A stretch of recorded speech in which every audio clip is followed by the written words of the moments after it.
Myanmar da homeland taliba chin Kuki singi masa masu sing mayum makai maina sakibadagi school kaba fangdre jungle da lanjenraga leiba mafam da lairik pari hairi.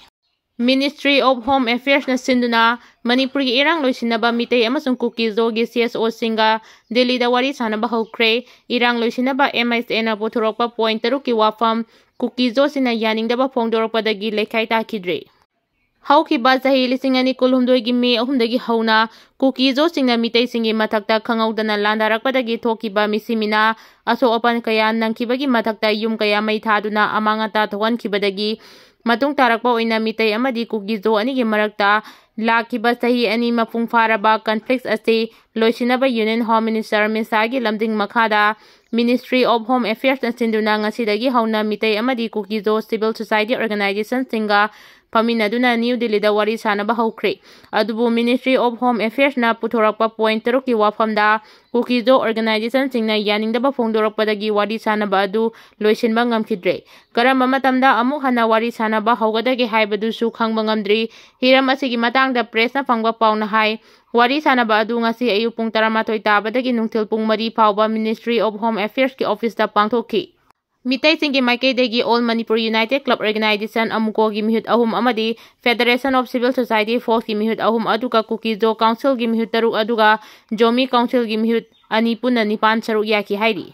Ministry of Home Affairs ki maikaidagi AK Mishra yauna miyoi ahumna saruk yaki maduda Intelligence Bureau IB gi Joint Director Rajesh Kamblidu saruk yaki. Manipur lenga ki maikaidagi Chief Secretary PK Singha amadi Manipur Police ki Additional DGP Asutosh Singhana mahutchinki. Manipur da thokliba thodok sing asigi matangda Kuki zo singi civil society maikaidagi thamlakpa wafam amadi Meitei singi maikaidagi thamlakpa wafam sing munna taraba matungda Ministry of Home Affairs ki maikaidagi leidiba conflicts asi loisinaba yaba mongda point taruk yawa wafam ama khananaba puthoraki Ministry of Home Affairs ki maikaidagi puthoraki ba wafam sing aduda Kuki zo puruki delegation singna yaningdaba phongdokpaga loinana cooperation piraktabadagi Ministry of Home Affairs ki AK Misrana adugi matik pen kidre. Ministry of Home Affairs ki maikaidagi puthurakiba point taruk adudi Manipur da thokliba irang asibu hena pakthok chawthoknaba honariba kangbu singda shanti hanjilangnaba appeal tawba leiriba irangsi hantanabagi damakta miyamna pairiba nongmai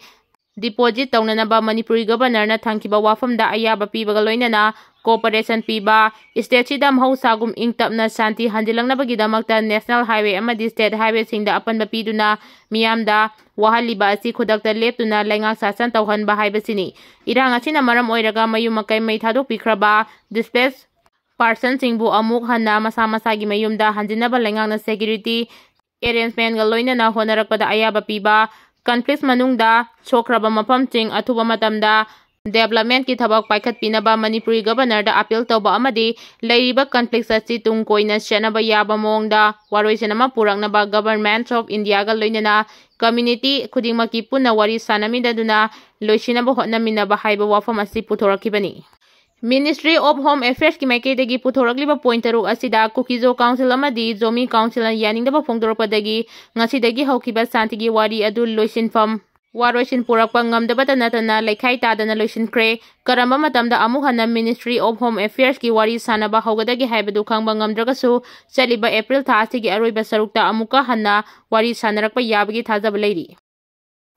Kuki singi thawong yelhomi nagamiya pumnamakta singnarakpani asang kasar Konsakul ki liangmai purum na masagi maram na yum shanaba laibak temthoklingayda thang ten utu watu paiduna lakiba Kuki miyam na landarakpadagi village sip yauna miyoi 10 rom asopan nangbada khulgi sip yauna miyoi ani tamthina sokpadagi Imphal gi Rims Hospital da pukhatuna laikanaba adubu yengsinba lakiba social activist asang kasarna paumi singa unabada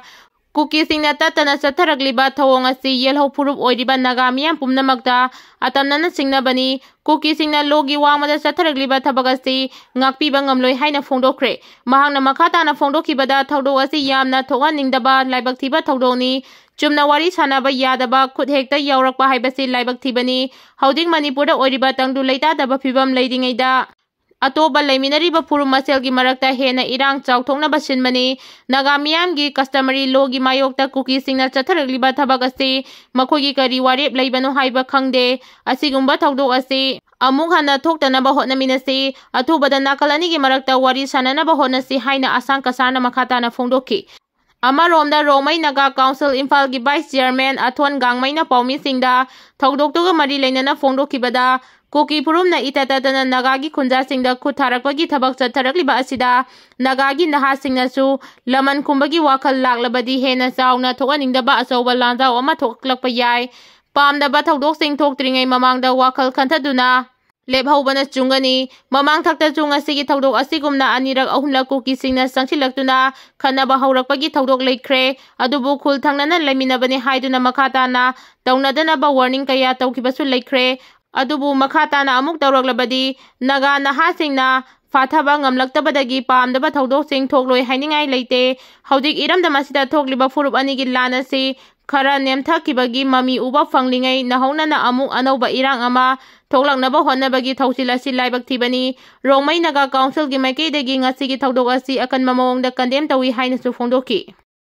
Thangjing amadi Kaubru laifangi matangda phongdokiba Governor gi wafang Kuki miyangi mayoktani Kotu Women Wing Manipuri Governor Ajay Kumar Bahalana Kaubru masung Thangjing singi ngak senduna sing ani sida leiriba Meitei gi aruba laifamda Meitei miyamna lai khuruma chetpa ngamhanaba thabak paikhatkani haina phongdokibadu Kuki miyangi mayoktani wafam adu side filling nai atamnana Meitei gi misangda lepagi mawongni haina Women Wing of Committee on Tribal Unity Kotu gi maikeidagi phongdorakli ningsingba yabadi numit kharanigi mamangda laifamsing asibu kananaba Amadi Meitei singi asengba khubamlen asida maning makhatamna akiba yaudana lai khuruma chetpa phanganbiyo haina Manipuri Governor Ajay Kumar Bahalada laifamsing asibu ngak seliba committee gi maikeidagi chirol pisinkiba adugi paukhumda Governor Ajay Kumar Bahalana muna taraba matung lai khuruma chetpa yahanaba chapchaba thabak paikhatkani haina thajaba pikhibani.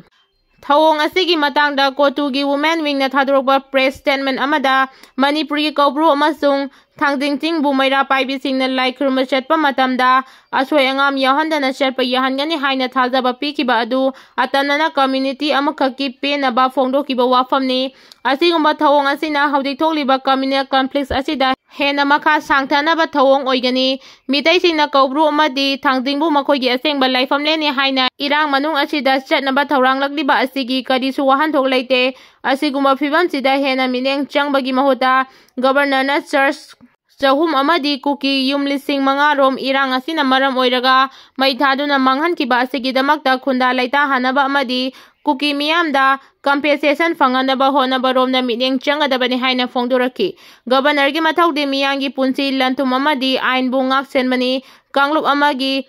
favor da leiraga function tawbadu nate haina Kotu Women Wing gi maikeidagi phongdorakli. Arambai Tengol gi PR Robin manga khorapamdagi abdelo khajage wari sabadi kaide adubu solution di sukpu purak oi maramdi irang leitrabadi Kuki gi demand toba yaroi aduna matam chubada Kuki na irang pami santi pamde aduna ni Kuki IRB na nongmai puraga seliba haujik makhal gi training toba letribase masagi lamaset ama fawba leitaba kangbuna lamasa ama fangnaba honaba haibase hauna sani so Manipur is the only last option. Churachandpurda sahi taragi nupi macha ama ikai khunaba manghan biramle ngasi numidang police control room na thadoroba chirol ama na haibada Chandel district ki haujina Churachandpurda leiba sahi tara romda ngai ribi nupi macha ama bu ikai khunaba manghan biramadagi ngarang Churachandpur district hospital la laikana kre hairi do asigi matangda Churachandpur gi women PS yauna District Police na chatharakpa investigation da mara leiraba miyoi adugi maming matha amasung mahangna leigadaba mafamsing khangdoklaba matungda chenariba nupi macha adubu Jayon Bank dagi ngarang mak phagatpa ngamle hairi.